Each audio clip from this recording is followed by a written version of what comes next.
పతంతి పితరో హ్యేషాం లుప్త పిండోదక క్రియా అంటున్నాడు. నేను యుద్ధం చెయ్యను, నేను వీళ్ళని చంపను, నాకు చంపడం ఇష్టం లేదు, ఈ నిత్తుటికూడు నాకు వద్దు, నాకు ఈ రాజ్యం వద్దు, నేనే దుర్యోధనుడి చేతిలో చనిపోతానంటున్నాడు. ఇటువంటి స్థితిలో ఆయన అంటున్నారు కృష్ణ పరమాత్మ, క్షుద్రం హృదయ దౌర్బల్యం. ఈ మాట అప్పుడు కాదు, కురుక్షేత్రంలో కాదు, ధర్మక్షేత్రంలో. ఈ మాట మానవాళి ఎంతకాలం ఉంటుందో, ఈ లోకములు ఎంతకాలం ఉంటాయో అంతకాలము ఈ మాట పనిచేస్తుంది. అందుకే భగవద్గీత యొక్క శక్తి అటువంటిది. క్షుద్రం హృదయ దౌర్బల్యం. క్షుద్రము అంటే అంతకన్నా హేయమైనది, అంతకన్నా నీచమైనది, అంతకన్నా తిరస్కరింపబడవలసినది, అంతకన్నా వర్జింపవలసినది వేరొకటి లేదు. అది క్షుద్రం. ఏది క్షుద్రం? హృదయ దౌర్బల్యం. మనసు బలహీనపడిపోవుట, మనసు దౌర్బల్యమును పొందుట. అంటే మనసుకి ఉండవలసినటువంటి బలాన్ని మనసు కోల్పోవడం. ఇప్పుడు మీరు ఒక విషయాన్ని చాలా జాగ్రత్తగా గమనించాలి. కృష్ణ పరమాత్మ మాట్లాడుతున్న దాంట్లో ఆయన అంటున్నారు, నీకు హృదయ దౌర్బల్యం ఏర్పడినది, దీన్ని త్యక్తోత్తిష్ట పరంతప, దీన్ని విడిచిపెట్టి ఉత్తిష్ట లే. ఇప్పుడు విడిచిపెట్టడానికి అర్జునుడు పట్టుకున్నాడా దౌర్బల్యాన్ని? మోహమునకు ఎప్పుడైతే వశుడయ్యాడో, ఎప్పుడైతే అటువంటి మోహము తనని ఆక్రమించడానికి, తన బుద్ధిని కప్పడానికి, వివేచనతో ఆలోచించడం అన్నది పక్కన పెట్టేశాడో అప్పుడు ఆ మోహం వచ్చేసింది. ఆ మోహము చేత అక్కర్లేనటువంటి బలహీనత వచ్చింది. ఇప్పుడు ఇది హృదయ దౌర్బల్యం అయిపోయింది. ఆయనకి శరీరమునందు బలం లేకపోలేదు. అర్జునుడు అప్పుడు ఆ కూలబడినప్పుడు కూడా అంతే బలవంతుడు. ఆయనకి నీరసం వచ్చో లేకపోతే గుండెపోటు వచ్చో పడిపోలేదు. ఆయన విపరీతమైన బలం ఉన్నవాడై పడిపోయాడు. గాంధీవం పట్టుకోగలిగిన వాడై గాంధీవం వదిలిపెట్టేశాడు. అస్త్రములను ప్రయోగించగలిగిన వాడై ప్రయోగించనంటున్నాడు. అంతమందిని చంపగలిగిన వాడై నేను చంపనంటున్నాడు. దీనికి కారణం ఆయనకి శరీరంలో ఏమైనా నీరసం వచ్చిందా, మనసులో బలహీనత వచ్చిందా? మనసులో బలహీనత వచ్చింది. క్షుద్రం హృదయ దౌర్బల్యం. ఇందువల్ల అలా వస్తుంది అంటే మీరు ఇక్కడ ఒక చిన్న విషయాన్ని గమనించవలసి ఉంటుంది. శరీరము స్థూలము, మనసు సూక్ష్మము. ఈ రెండింటికి ఉండే పెద్ద తేడా అక్కడ ఉంటుంది. ఏది సూక్ష్మమై ఉంటుందో దానిని వశం చేసుకోవడం కష్టం, ఏది స్థూలమై ఉంటుందో దాన్ని వశం చేసుకోవడం తేలిక. మీరు ఒక వ్యక్తి శరీరాన్ని వశం చేసుకోగలరు. ఒక వ్యక్తి సమాజంలో దొంగతనాలు ఎక్కువ చేస్తున్నాడు, సమాజంలో చెయ్యకూడని పనులు చేస్తున్నాడు. మీరు ఆ వ్యక్తిని తీసుకెళ్ళి, ఆ వ్యక్తి యొక్క శరీరాన్ని తీసుకెళ్ళి ఓ కారాగారంలో పెట్టగలరు, ఓ 2 ఏళ్ళు 3 ఏళ్ళు. ఆ వ్యక్తి యొక్క మనస్సు యందు పరివర్తన తీసుకురాగలదా కారాగారమో అని నన్ను అడిగారు అనుకోండి, తీసుకురావచ్చు, తీసుకురాలేకపోవచ్చు. లేదా అతను అంతకన్నా పెద్ద దొంగ కావచ్చు. ప్రతీకార బుద్ధిని పెంచుకున్నవాడై నన్ను ఫలానా అప్పుడు నేను యామరపాటుగా ఉన్నప్పుడు పట్టుకున్నారు కనుక నేను అసలు యామరపాటు పొందకుండా నేను సమాజాన్ని ఇబ్బంది పెడతాను అని అన్నాడు అనుకోండి. ఇప్పుడు మీరు అతని శరీరాన్ని బంధించగలిగారేమో కానీ అతని మనసులో పరివర్తన ఏమైనా తీసుకురాగలిగారా? మీరు తీసుకురాలేరు. స్థూల శరీరాన్ని వశం చేసుకోవచ్చు, బంధించవచ్చు. స్థూల శరీరాన్ని మీరు తీసుకొచ్చి కట్టి పడేయచ్చు మీ దగ్గర. కానీ సూక్ష్మ శరీరాన్ని మీరు వంచలేరు, మీ తరం కాదది. అది తనంత తానే మారవలసి ఉంటుంది. అది మారేది దేనికి అంటే ఒక్క బోధకు మాత్రమే మారుతుంది. పరివర్తన తనంత తాను మార్పు చెందితే అది సద్బుద్ధితో ఉంటుంది. అది అలా సద్బుద్ధితో ఆలోచన చెయ్యనంత కాలం అది దుర్బుద్ధితోనే ఉంటుంది. మీకు నేను ఇంకొక మాట చెప్పవలసి వస్తే, యథార్థానికి శరీరమునకు ఎంత బలమున్నది అన్న దాంతో అతను సృష్టించేటటువంటి ప్రమాదమునకు సంబంధం ఉండదు. అతను ఏ బలము లేనివాడు కావచ్చు, అత్యంత బలహీనుడు కావచ్చు. అతనేమి నిజంగా నలుగురు వచ్చి కలియబడితే నలుగురిని పడగొట్టగలిగిన శక్తి లేనివాడు కావచ్చు. కానీ అతని మనస్సు మాత్రం మహాక్రూరముగా ఉందనుకోండి, అతని మనస్సు విషపు పురుగుగా ఉందనుకోండి, అది చాలా క్రూరమైన ఆలోచనలు చెయ్యగలిగితే అతని క్రూరత్వము ఎంత దూరం ఉందో ఆ ఆలోచనని బట్టి అతని శరీరము అంత బలవంతరము కాకపోయినా అతను సమాజమునకు ప్రమాదము చెయ్యగలడు. అతని శరీర బలంతో సంబంధం లేకుండా కేవలము అతని మనస్సు యొక్క క్రౌర్యము అతని శరీర బలాన్ని దాటి సమాజానికి అపకారం చేస్తుంది. అదేవిధంగా ఒక వ్యక్తి శరీర బలం ఎంత సంబంధం ఉండదు, కానీ ఆయన మనస్సుకి ఉన్నటువంటి పవిత్రత చేత, మనస్సుకి ఉన్నటువంటి శక్తి చేత ఆయన సమాజమునకు అంతటి మహోపకారమును చేయగలరు. 95 సంవత్సరముల వయస్సులో పరమాచార్య స్వామి తన ధర్మానికి తాను కట్టుబడి సన్యాస ధర్మం అంటే సన్యాస ధర్మమేనని మహానుభావుడు వాహనం ఎక్కకుండా తోపుడు రిక్షా పట్టుకుని నడిచి వెళ్ళారు. ఒక దేవాలయ ప్రాంగణంలో రాత్రివేళ పడుకుని నిద్రపోయేవారు. 96 సంవత్సరముల వయస్సు కలిగినటువంటి శరీరం ఏ బలం ఉందని అలా చేయగలిగింది?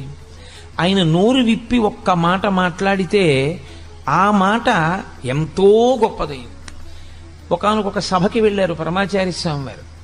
వెళితే సభలో ఉన్న వాళ్ళు అన్నారు, మీరు మాకు నిరంతరం మంచి మాటలు చెప్తున్నారు, కానీ మేము పాపములను చెయ్యకుండా నిగ్రహించుకోలేకపోతున్నాం.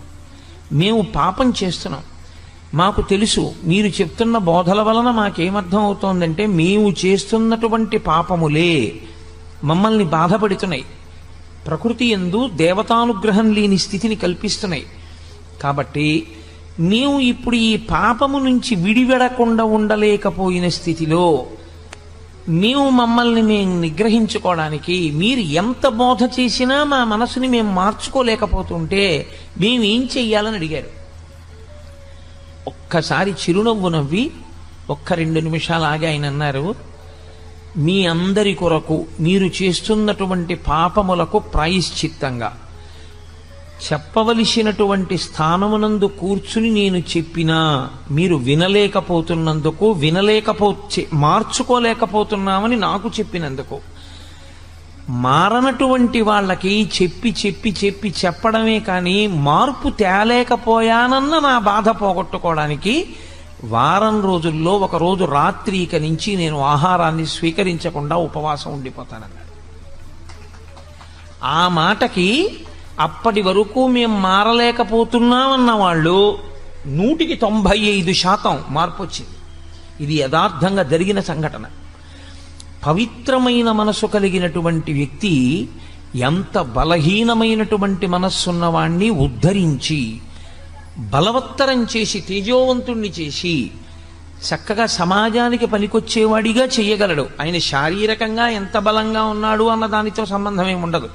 ఆయన మనస్సు ఎంత పవిత్రం, ఆయన మనస్సు ఎంత శక్తివంతం, ఇది ప్రధానమై ఉంటుంది. అందుకే సూక్ష్మదేహము యొక్క శక్తి ముందు స్థూలదేహము నిలబడలేదు. సూక్ష్మదేహానికి ఉన్నటువంటి వేగం ముందు స్థూలదేహం నిలబడలేదు. స్థూలదేహానికి ఉండే వేగం చాలా చాలా తక్కువ. నేను ఇక్కడి నుంచి హైదరాబాద్ వెళ్ళాలి అని అనుకున్నాను అనుకోండి, కనీసం నేను 11 గంటల నుంచి 12 గంటలు ప్రయాణం చేస్తే తప్ప నా స్థూల శరీరం హైదరాబాదుని చేరుకోలేదు. అదే నా సూక్ష్మ శరీరంతో నేను హైదరాబాద్ వెళ్ళాలి అని అనుకున్నాను అనుకోండి, మా అబ్బాయి ఇల్లు నాకు జ్ఞాపకానికి వచ్చింది అనుకోండి, ఒక్క క్షణంలో మా అబ్బాయి హాల్లో కబ్బోర్డ్లో పైగూట్లో కుడి చేతి పక్కన ఏ వస్తువు పెడతాడో నాకు కనపడుతుంది మనోనేత్రంలో. సూక్ష్మ శరీరానికి వేగం ఉంటుంది, స్థూల శరీరానికి అంత వేగం ఉండదు. అందుకే సూక్ష్మ శరీరం స్థూల శరీరాన్ని వశం చేసుకుని ఉంటుంది ఎప్పుడు. అన్ని శక్తులు దానివి.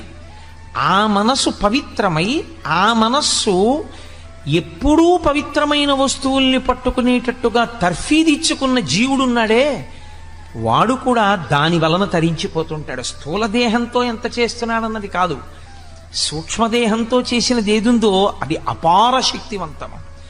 దీనికో లక్షణం ఉంది, ఇది విపరిణీయతే. దీనికి ఉన్న లక్షణం ఏమిటంటే శరీరముగా ఉంటుంది, దేహముగా ఉంటుంది. శరీరము అన్న పేరు చేత దీనికి శిథిలం అవ్వడమే దీని యొక్క లక్షణం. ఇది పెరుగుతోంది అంటే దీని సంధిబంధములు విడిపోతాయి, దీని యందు ప్రజ్వరుడు ప్రవేశిస్తాడు.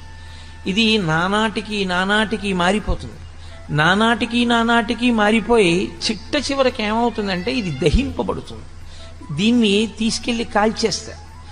కాబట్టి దీని చిట్ట చివర ఏం జరుగుతుంది అంటే, మీరు ఎంత గౌరవంగా శరీరాన్ని చూశారు, ఎంత ప్రేమగా చూశారు, ఆ శరీరం లోకంలో ఎన్ని గౌరవాలు పొందింది, ఎన్ని దండలు వేయించుకుంది, ఎంతమందితో నమస్కారాలు పెట్టించుకుంది, ఆయన మాట్లాడితే ఎన్ని వేల మంది విన్నారు, ఎన్ని నమస్కారాలు చేశారు, వీటితో ఏమీ సంబంధం ఉండదు. ఆ శరీరముతో ఉండగా ఆయన చేసుకున్న మంచి పనిది. కాబట్టి ఈశ్వర శాసనాన్ని ఆయన ఔదల దాల్చాడు.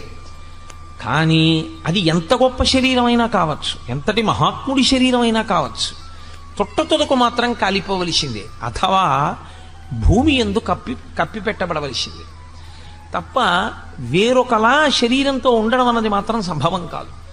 అంతటి మహాత్ముడైన పరమాచార్య స్వామి వారైనా కూడా ఆయన శరీరం పంచభూతాల్లోకి వెళ్ళిపోవలసిందే.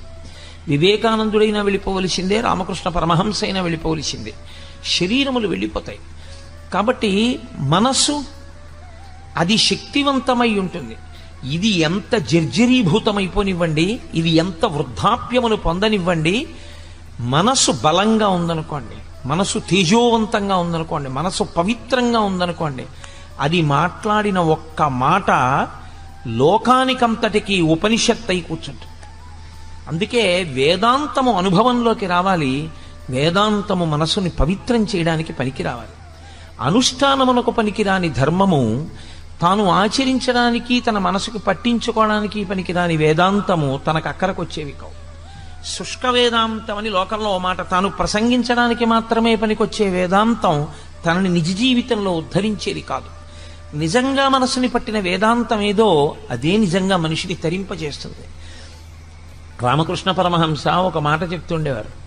వెనకటికి ఒక ఆయన ఉపన్యాసాలు చెప్తుంటే ఆయన బావమరిది గారు వచ్చేటింటికి, ఆయనతో పాటు ఉపన్యాసాలకు వెళ్ళి వినుస్తుండేవాడు. వచ్చి అక్కగారి దగ్గరికి వెళ్ళి, అక్క బావ ఎంత బాగా చెప్పారనుకుంటున్నావు, అబ్బో బావగారి మాటలు వింటుంటే ఇంకా పెళ్లి చేసుకోవాలనిపించట్లేదు, ఎంత గొప్పగా చెప్పారే అనేవాడు.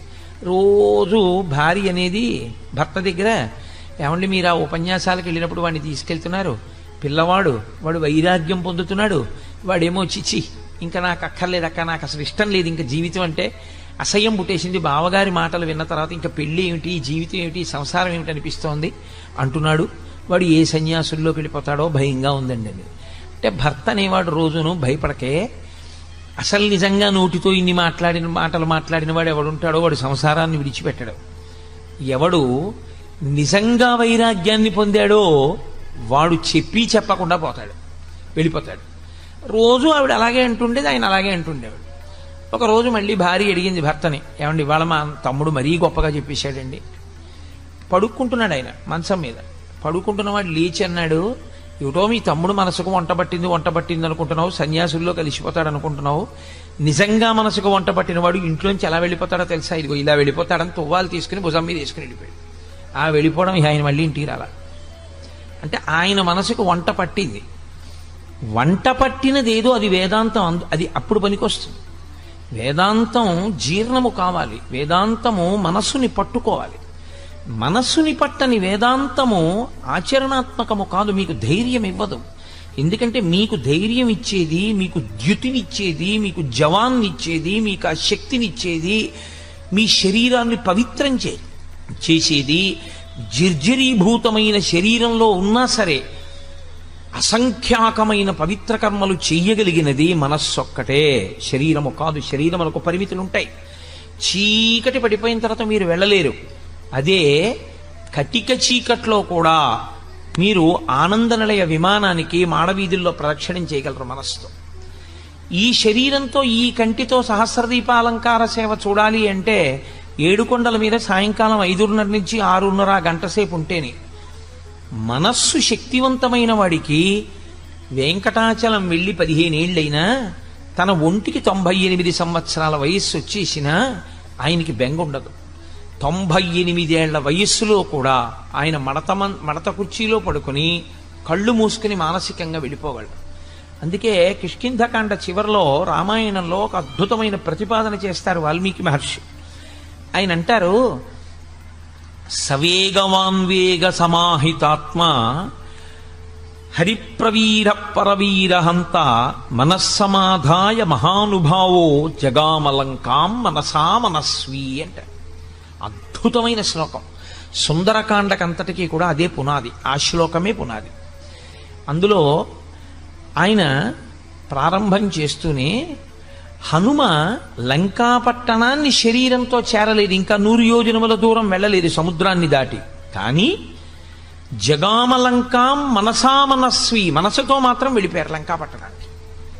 కిందనున్న వాళ్ళు కొన్ని కోట్ల వానరములు ఉన్నాయి, ఇవేం చూస్తున్నాయి, అయ్య బాబోయ్ ఇంత పెద్ద సముద్రం ఉంది కదా ఎలా పెడతాడంటున్నాయి. వీళ్ళెవరు వెళ్ళేవాళ్ళు గారు, చూసేవాళ్ళు వెంగెట్టుకుంటున్నారు ఎలా పెడతాడని. వెళ్ళవలసిన వాడు చేరిపోయాడు మనసుతో. అంటే ముందు మనసుకు ఆ బలం ఉంటే తప్ప శరీరం వెళ్ళదు. మనసుకి ఆ బలం ఉండాలి. మనస్సు కాని బలహీనమైపోయింది అనుకోండి, ఉత్తర క్షణం వచ్చేటటువంటి పెద్ద ప్రమాదం ఏమిటో తెలుసా అండి? ఆలోచన స్రవంతిని ఎప్పుడూ కూడా మీ శక్తి జ్ఞాపకం వచ్చేటట్టుగా మిమ్మల్ని నడవనివ్వదు. భయం పుట్టేసింది అనుకోండి, లోపల నుంచి ఏ కారణానికైనా భయం వచ్చేసింది అనుకోండి, ఇంకా ఎంతసేపు ఏ ఆలోచన వస్తుందో తెలుసా అండి? ఏమైనా అయిపోతే అదే తప్పించి అసలు ఏదీ చేయలేడు. ఆయన శుభ్రంగా ఉంటాడు, ఏమీ ఉండదు, ఆరోగ్యం చక్కగా ఉంటుంది. ఇక్కడి నుంచి హైదరాబాద్ వెళ్ళాలంటే ఇంకోళ్ళని తోడు అడుగుతాడు, ఎవరన్నా మీరు వస్తారా అంటాడు. ఎందుకంటే తోడు, హైదరాబాద్ మీరు వెళ్ళొచ్చుగా, మీకేమి ఇబ్బంది లేదు, షుగర్ లేదు, బీపీ లేదు, ఏమీ లేదు, ఎందుకు మీకు తోడు? ఎందుకైనా మంచిది, పెద్దవాడిని అయిపోయాను కదండి, ఒక్కడిని వెళ్ళడం ఎందుకంటే అంటే ఒక్కడిని వెళ్ళడం ఎందుకు, పెద్దవాడిని అయిపోయానంటే. ఆయన అనుమానం ఏమిటంటే తాను చీకట్లో బెర్త మీద పడుకుని ఉండగా పక్క వాళ్ళు ఎవరికి తనకి తెలియనప్పుడు తనకి ఏ స్పృహ తప్పిపోవడమో శోష చేయడమో జరిగితే తన పేరు తాను చెప్పుకోలేకపోతే ఎలా తనని గుర్తుపడతారు? తనేనా అయిపోతాడేమో, తను ఎక్కడో దింపేస్తారేమో, తన పెట్టి ఎత్తుకుపోతారేమో, అన్నీ ఇంకా వికృతమైన ఆలోచనలే, సరి అయిన ఆలోచనలు రావు. ఈ ఆలోచన ఏం చేస్తుందో తెలుసా అండి? హైదరాబాదు చక్కగా పెళ్లి కొడుకులా వెళ్ళిపోగలిగినటువంటి శక్తి ఉన్నవాడు ఎవడూ దొరకలేదని వెళ్ళడం మానేస్తాడు. ఇప్పుడు శరీరంలో బలం లేక వెళ్ళలేదా, మనసుకి జవం లేక వెళ్ళలేదా? దేనికి వెళ్ళలేదు? శరీరానికి బలం లేక వెళ్ళకపోవడం కాదు, మనసుకి బలం లేక వెళ్ళలేదు. ఇంకొక ఆయన ఉంటాడు, ఏమయ్యా ఈ వయసులో ఎందుకయ్యా నీకు గుడికి రోజు ప్రదక్షిణానికి పడిపోతావేమో అన్నారనుకోండి. ఆయన అంటాడు, గుడికి ప్రదక్షిణం చేయకుండా ఉండిపోతానేమిటండి, ఉంటానా? అప్పుడు ఉండనుగా. మరి ఈ శరీరంతో ఉన్నంతకాలం చేయవలసిందే ఉంది, గుళ్ళోకి వెళ్ళడమేగా. మరి ఆ గుళ్ళోకి వెళ్ళడం మానేసి ఇంక నేను ఈ శరీరాన్ని చూసుకుంటే ఈ తెప్ప ఇవ్వడం వల్ల వచ్చిన ఉపయోగం ఏమిటి? ఏటికి వరద వస్తోంది, నీ దగ్గర ఒక పడవ ఉంది, ఈ పడవలో ఏరు దాటేసేయి, ఏరు దాటేస్తే ఆవలి ఒడ్డుకు వెళ్ళిపోతావు. ఇక వెళ్ళిపోయావా, నిన్నేం చేయలేదు, ఎందుకంటే అవతల చాలా ఎత్తు, ఇక నిన్ను వరద ఏం చేయదు, కాబట్టి తొందరగా దాటు, ఏరు వరద వస్తే ఇంక దాటలేవు అన్నారు. ఒక ఆయన గబగబా తన పడవ తీసుకుని ఏరు దాటేశాడు. ఇంకొక ఆయన పడవ వంక చూసుకుని, బా ఇంత చక్కటి పడవ, ఇంత బాగా రంగులు వేయించాను, ఇంత కష్టపడి చేయించాను, ఇప్పుడు ఇటువంటి పడవలో నేను ఎడుతుంటే ఏమో ఆయన చెప్పాడు కానీ గంట వరకు రాదని, తీరా నేను బయలుదేరగానే వరద వచ్చేస్తే ఈ పడవ తట్టుకోలేకపోతే, ఈ పడవ గభాలన తిరగబడిపోతే, నేను ఆ పడవలో ఉండిపోతే, బయటికి రాలేకపోతే, ఈలోగా కొట్టుకుపోతే, పోనీ అన్నాడు కానీ అంత కొట్టుకుపోతామా, యువతల ఒడ్డు నుండి ఒడ్డునేగా ఉన్నాను అని పడవెక్కకుండా పడవను దాచుకుని ఒడ్డుని నించున్నాడు. గంట అయిపోయింది, వరద వచ్చేసింది, పడవ పోయింది, తాను పోయాడు. ఏమిటి ఉపయోగం? పడవని ఉపయోగించుకున్నవాడెవరో వాడు ఏరు దాటుతాడు తప్ప, పడవని చూసుకుని మురిసిపోయి అయ్యి బాబోయ్ ఈ పడవ ఎక్కడ ఏమైపోతుందో, ఈ పడవ తట్టుకోదో అని పడవని దాచుకుందాం అనుకున్నవాడు పడవతో పాటే పోతాడు తప్ప పడవ తనకు ఉపయోగపడదు. పరమేశ్వరుడు ఈ శరీరాన్ని ఎందుకు ఇచ్చాడంటే దీన్ని తెప్పని చేసుకుని దాటు సంసార సముద్రాన్ని. దాటేటప్పుడు నీవు ఒక గొప్ప ప్రయోజనం కావాలి అంటే ఖచ్చితంగా కష్టపడవలసి ఉంటుంది. నేను ఒక ఉపన్యాసం చెప్పాలి అని అనుకుంటే, ఒక గంట సేపు మాట్లాడాలి అని నేను అనుకుంటే, ఒక గంట సేపు నేను ఇలా స్థిమితంగా కూర్చోవలసి ఉంటుంది. ఒక గంట సేపు నేను దేని గురించి మాట్లాడుతున్నానో దాని మీదే దృష్టి పెట్టవలసి ఉంటుంది. నా ఎదురుగుండా వీడియోగ్రాఫర్లు తిరుగుతున్నా, ఫోటోగ్రాఫర్లు తిరుగుతున్నా, వాళ్ళ పని వాళ్ళు చేస్తున్నా, అది నా దృష్టికి భంగపాటైనా, అది నా దృష్టి కేంద్రీకరణని పాడు చేస్తుందని నాకు తెలిసినా నేను చూసి కూడా దాన్ని చూడకుండా ఉండాలి. నేను దాని మీద దృష్టి పెట్టాను అనుకోండి, వెంటనే నేను ఏం మాట్లాడుతున్నానో పోతుంది. కాబట్టి దానికి నేను సిద్ధపడగలిగితే నేను గంట సేపు ప్రసంగం చేయగలను, లేకపోతే నేను ప్రసంగం చేయలేను. ఆ కష్టం నేను భరించవలసి ఉంటుంది. నువ్వు ఈశ్వరుణ్ణి చేరడం అనేటటువంటి గొప్ప ప్రయోజనాన్ని పొందాలన్నా, అథవా ఉత్తమ లోకాల్ని చేరుకోవాలన్నా, లేదా కనీసం మళ్ళీ మనుష్య ఉపాధిలోకి రావాలన్నా నువ్వు దీంతో కొంత కష్టం చేయవలసి ఉంటుంది. దీనితో నువ్వు ఒక ప్రసంగానికి వెళ్ళి కూర్చుని వినలేదు, ఎలా నీకు వస్తుంది శాస్త్రం? ఎక్కడి నుంచి వస్తుంది నీకు తెలియమంటే విషయం తెలియదు. నువ్వు పుస్తకం చదవవు, పుస్తకం ఇంట్లో ఉంది, పెద్దలు చదివించారు, చదువుకోగలవు. పుస్తకం తెచ్చుకోవు, పుస్తకం చదవవు, చదువుకుని అర్థం చేసుకునే ప్రయత్నం చెయ్యవు. మరి ఈ శరీరంతో నువ్వు ఎలా తరిస్తావు? ఎందుకండి దాన్ని చదవడం? ఇప్పుడు ఆ భగవద్గీత అంతా చదవకపోతే వచ్చిన నష్టం ఏమిటండి? రోజు చక్కగా టీవీ చూస్తాను, చూడు, అదిగో ఆ పడవని పట్టుకుని చూసుకుని మురిసిపోతూ గడిపేసి పడవ తాను కొట్టుకుపోయిన వాడు ఎలా ఉంటాడో అలాగే కొట్టుకుపోతాడు. ఈ తెప్పని ఎవరు వాడుకుంటాడో వాడు మాత్రమే ఏరు దాటుతాడు. ఆ ఏరు దాటడం అనేటటువంటి ప్రక్రియ యందు మనసు చాలా చాలా ప్రధానమైన పాత్ర పోషిస్తుంది. ఆ మనసు కాని దౌర్బల్యమునకు లోనైపోయిందనుకోండి, అది ప్రతి చిన్నదానికి కదిలిపోయి భయపడిపోయిందనుకోండి, శరీరమునందు ఉండవలసినటువంటి బలమంతా ఉన్నా నిరర్ధకమే. ఎందుకో తెలుసా అండి? శోకమునకు కొన్ని లక్షణాలు ఉంటాయి. శ్రీరామాయణంలో లక్ష్మణస్వామి చెప్తారు రామచంద్రమూర్తితో, శోకో నాశయితే ధైర్యం, శోకో నాశయితే ధృతం, శోకో నాశయితే సర్వం, నాస్తి శోక సమో రిపుః. ప్రపంచంలో శోకమును మించిన శత్రువు లేడు. ఎందుచేతనంటే శత్రువు ఏం చేస్తుంటాడంటే ఎప్పుడూ వీడిని ఎలా పాడు చేద్దామని చూస్తాడు. శోకం ఏం చేస్తుందంటే ఎవరు శోకమును పొందారో వాణ్ణే పాడు చేసేస్తుంది. శోకమునకు వాడే శత్రువు. ఎవడు శోకమును పొందాడో వాడిని పాడు చేస్తుంది. నిప్పు తీసుకొచ్చి నేను జేబులో వేసుకున్నాను అనుకోండి, అయ్యో వాళ్ళు ఎవ్వరూ నిప్పట్టుకోలేదు, పాపం ఈయన ఒక్కడే జేబులో వేసుకున్నాడు అని జేబులో వేసుకోలేదు నన్ను వీడొక్కడే జేబులో వేసుకుని గౌరవించాడని నన్ను గౌరవించి ఊరుకుని మిమ్మల్ని కాలుస్తుందా? జేబులో వేసుకుని నన్ను కాలుస్తుందా? నన్ను కాలుస్తుంది. అలా శోకము ఎవరి యందు ఉత్పన్నమైందో వాళ్ళనే పాడు చేసేస్తుంది శత్రువై. ఆ శోకము మొట్టమొదట చేసే పని ఏమిటి అంటే శోకో నాశయతే ధైర్యం. శోకము వలన ధైర్యం పోతుంది. ధైర్యము అంటే అది పెద్ద విషయం ఏముందండి, మనం చేయగలం అనలేడు. ఎన్ని వనరులు ఉండనివ్వండి, ఎన్ని సంభారములు దగ్గర ఉండనివ్వండి, ఎంత చెయ్యగలిగిన సమర్థత ఉండనివ్వండి, మొట్టమొదటే బెంగ. నాకు తెలిసిన ఆయన ఒక ఆయన ఉండేవాడు. ఆయన ఉండేది ఏలూరులో, వెళ్ళవలసింది తాడేపల్లిగూడెం. ఇంకా మర్నాడు వెళ్ళాలి తాడేపల్లిగూడెం. వెళ్ళి ఒక చాలా ముఖ్యమైన విషయం మీద వెళ్ళవలసి ఉంది నేను ఆయన దగ్గరికి నేను వెళ్ళి అన్నాను, అయ్యా ఇవాళ మనం రేపు పొద్దున్నే 5:30 ట్రైన్ ఎక్కేస్తే తాడేపల్లిగూడెం వెళ్ళిపోతాం. మీ ఇల్లు దగ్గరేగా, పవర్ ప్యాట్ స్టేషన్ వెనకాతలే, కాబట్టి మనం పవర్ ప్యాట్ స్టేషన్లో ఎక్కేద్దాం పాసింజర్ కాబట్టి. అంటే ఆయన అన్నాడు, కష్టం అండి అన్నాడు.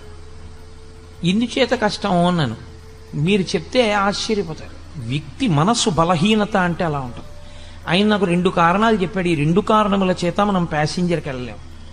ఏమిటి అన్నాను. 3 సందుల అవతల పిచ్చికొక్కొక్కటి తిరుగుతోంది. శీతాకాలం కదండి, 5 గంటలకి చీకటి తెల్లవారదు. 5 గంటలకి మనం ఇంట్లోంచి బయటికి వెడితే ఆ పిచ్చి కుక్క మీద పడితే తాడేపల్లిగూడెం మాట తర్వాత మనని రక్షించేవాడు ఉండడు. హైడ్రోఫోబియా వస్తుంది. ఎవరి ఇంట్లో వాళ్ళు కూడా చూడరు. కాబట్టి సాహసం చేయలేం. పిచ్చి కుక్క 3 వీధుల అవతల ఉంది కాబట్టి మనం వెళ్ళలేం, మొదటి విషయం. 2, నా దగ్గర చిల్లర లేదు. చిల్లర లేకపోతే ఏమండి అంటే మీకు తెలియదు కోటేశ్వరారు, మనం వెళ్ళి బుకింగ్ కౌంటర్లో చెయ్యి పెట్టి 100 రూపాయల కాగితం ఇచ్చి తాడేపల్లిగూడెం అనగానే వాడి చెయ్యి తోసేసి చిల్లర తెచ్చుకోండి అంటాడు. ఎవ్వడు ఇవ్వడు. 100 రూపాయలకి చిల్లర ఇమ్మంటే ఎవడు ఇవ్వడండి. పొద్దున్నే చిల్లర ఎక్కడుందండి అంటాడు. పోను కాఫీ తాగి చిల్లర పుచ్చుకుందంటే కాఫీ తాగితే చిల్లర ఎక్కడ ఇస్తామంటాడు. కాబట్టి ఇప్పుడు నేను చిల్లర తేవడానికి ఎవరింటికి వెళ్ళి అందరిళ్ళ ముందు నిలబడి అమ్మ 100 రూపాయలకి చిల్లర ఇవ్వండి ఇప్పుడే అడిగి పుచ్చుకోను. ఇప్పుడు వెళ్ళలేను, రాత్రి అయింది కాబట్టి 9 అయిపోయింది. పడుకునే వాళ్ళని లేపి 100 రూపాయలు చిల్లర అడిగితే బాగుండదు. రేపు పొద్దున్న చిల్లర ఇస్తాడని నమ్మకం లేదు కాబట్టి వద్దండి అన్నాడు. నేను తెల్లబోయి సరేలేండి అయితేనని చెప్పి నేను వెళ్ళిపోయాను. నేను నా కార్యంలో సఫలీకృతుడైపోయాను. నేను పొందవలసిన ఫలితాన్ని పొందేశాను. ఆయన పిచ్చి కుక్క తనని తరమకూడదు అని 7 గంటలకో 8 గంటలో అయిన తర్వాత బయలుదేరి ఉన్నాడు. ఆయన వచ్చేటప్పటికి అసలు పొందవలసిన ప్రయోజన సంబంధమైనటువంటి విషయం మూసేశారు. ఆయన పొందలేకపోయాడు. దానివల్ల అదే సామాన్యమైన విషయం అనుకుంటున్నారేమో, ఆయన జీవితంలో మళ్ళీ ఆ విషయాన్ని ఇక సాధించుకోలేకపోయాడు. అలాగే వెళ్ళిపోయింది ఆయన శరీరం. కాబట్టి మనస్సు బలహీన పడిందనుకోండి, మనిషి శరీరమునకు ఎంత బలం ఉన్నా వాడు పొందలేడు. 1,00,000 రూపాయలు ఉన్నాయి, 100 రూపాయలకి చిల్లర ఇవ్వలేదనుకోండి, ఉంచేసుకుని గూడెం టికెట్ ఇవ్వండి, పర్వాలేదు, నేను గూడెం వెళ్ళడం ప్రధానం, తీసుకుంటానండి అన్నాడు అనుకోండి, 100 రూపాయల చిల్లర వాడే ఇస్తాడు. అసలు ఏ ధైర్యం లేకపోతే ఏ పని చెయ్యాలన్నా ధైర్యమే, ఏ పని చేద్దామన్నా పిరికితనమే, ఇంకేం చేస్తాడు? అటువంటి వాడు ఏమీ చెయ్యలేడు. కాబట్టి శోకో నాశగితే ధైర్యం, శోకో నాశగితే శృతం. విన్నది జ్ఞాపకానికి రాదు. ఏది నువ్వు విన్నావో ఆ విన్నవేవి జ్ఞాపకానికి రావు. ఎందుకంటే శోకమును పొందినటువంటి కారణం చేత విన్నవన్నీ మరుగున పడిపోతాయి. ఆ భయ విహ్వలుడైపోయినటువంటి వాడికి ఎంత గొప్ప వ్యక్తుల దగ్గర ఎన్ని గొప్ప విషయాలు విన్నవాడైనా కానివ్వండి, సాక్షాత్తు ధర్మరాజు గారికి తమ్ముడు ధర్మరాజు గారితో కలిసి తిరిగాడు, కానీ ధర్మరాజు గారు చెప్పిన మాటలు గుర్తులేవు. కృష్ణ పరమాత్మతో తిరిగాడు, కృష్ణ పరమాత్మ చెప్పిన మాటలు గుర్తులేవు. ద్రౌపదీదేవి కురుక్షేత్రానికి ముందు ఏడిచిన ఏడుపు గుర్తులేదు, తాను ఎందుకు యుద్ధం చెయ్యాలో గుర్తులేదు. శోకో నాశయితే శృతం, శోకో నాశగితే సర్వం. ఇంకా ధైర్యం కోల్పోయిన వాడికి, పెద్దలు చెప్పిన మాటలు గుర్తురాని వాడికి, కార్యాన్ని నిర్వహించలేని వాడికి వాడు పొందగలిగిందే ఉంటుంది, వాడేమీ పొందలేడు. కాబట్టి వాడు సమస్తమును కోల్పోతాడు. కాబట్టి శోకో నాశగితే సర్వం నాస్తి శోక సమోరిపహు. లోకంలో శోకముతో సమానమైనటువంటి శత్రువు లేడు, ఉత్సాహముతో సమానమైన మిత్రుడు లేడు. లోకంలో అందరికన్నా గొప్ప మిత్రుడు ఎవరో తెలుసా అండి? ఉత్సాహమే. ఉత్సాహో బలవాన్నార్యా నాస్తుత్యాహత్పరం బలం సోత్సాహస్యాస్తి లోకేస్మిన్ నకించితపి దుర్లభం. అసలు ఉత్సాహం ఉన్న వాడికి దుర్లభం అన్న మాట లేదు. ఆ ఉత్సాహం ఉండి మనం ఎందుకు చెయ్యలేము, మనం చెయ్యగలం అనుకున్నాడు అనుకోండి, వాడు సాధించగలడు, వాడు ఆ ప్రయత్నం మీద పూనికతో నిలబడగలడు. అసలు ఆ ఉత్సాహమే లేనివాడు ఎన్ని సంభారములు ఉన్నా, ఎన్ని వనరులు ఉన్నా వాడు చెయ్యగలిగినటువంటి విషయం ఉండదు. కాబట్టి అది క్షుద్రం హృదయ దౌర్బల్యం. సిగ్గుగా లేదు నీకు ఈ మాట అనడానికి? కూలబడిపోతావా సిగ్గు లేకుండా? గాంధీవాన్ని విడిచిపెట్టావా? ఒళ్ళంతా చెమటలు పట్టాయా? భీరువు అయిపోయావా?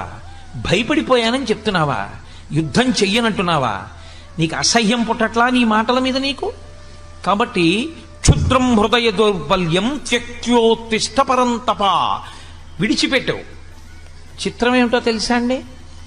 ఎవరు ఆ దౌర్బల్యాన్ని పొందారో వాడు విడిచిపెట్టాలి తప్ప పక్కవాడు విడిచిపెట్టు విడిచిపెట్టు విడిచిపెట్టు విడిచిపెట్టని ఎన్ని మాటలు చెవిలో చెప్పినా వాడు విడిచిపెట్టనంతసేపు వాడి ధైర్యం మళ్ళీ వాడికి రాదు. ఇప్పుడు అర్జునుడికి మళ్ళీ ధైర్యం కలగడం అన్నది ఎక్కడుందంటే ఆ మోహం పోవాలి.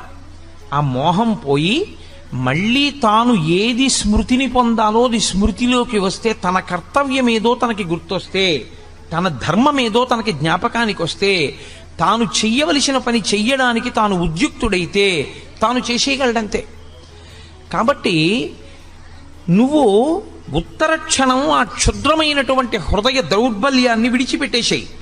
విడిచిపెట్టేసి ఉత్తిష్ట, లేచి అర్జున ప్రారంభించు యుద్ధాన్ని. ఉత్తిష్ట అన్న మాటకు అర్థం ఇక్కడ కేవలం శరీరంతో లేవడం కాదు. ఉత్తిష్ట అన్న మాటకు అర్థం పూర్వం ఎలా నిలబడ్డావో అలా నిలబడు. ఈ యుద్ధానికి వచ్చే ముందు ఎంత సంతోషంగా వచ్చావో, ఇన్నాళ్లకి నా పగ తీరుతోంది, ఇన్నాళ్లకి దుష్టబుద్ధి కలిగినటువంటి కౌరవుల్ని మట్టు పెడుతున్నాను, నా కర్తవ్యం నేను నిర్వహిస్తున్నాను, క్షత్రియుడనై పుట్టినందుకు దుష్టుల్ని సంహరించి ధర్మాన్ని నిలబెడుతున్నాను అని ఏ పూనికతో వచ్చావో ఆ పూనికను నువ్వు పొందు. ఆ పూనికను నువ్వు పొందావు అనడానికి గుర్తేమిటో తెలుసా? మళ్ళీ నువ్వు గాంధీవం పట్టుకు లేచి నిలబడాలి. పడిపోయిన అర్జునుణ్ణి లేవదీయడానికి 18 అధ్యాయాలు చెప్పాల్సి వచ్చిందండి. పడిపోవడం చాలా తేలిక జీవితంలో, పైకి లేవడం అంత తేలిక కాదు. మళ్ళీ పైకి లేవాలంటే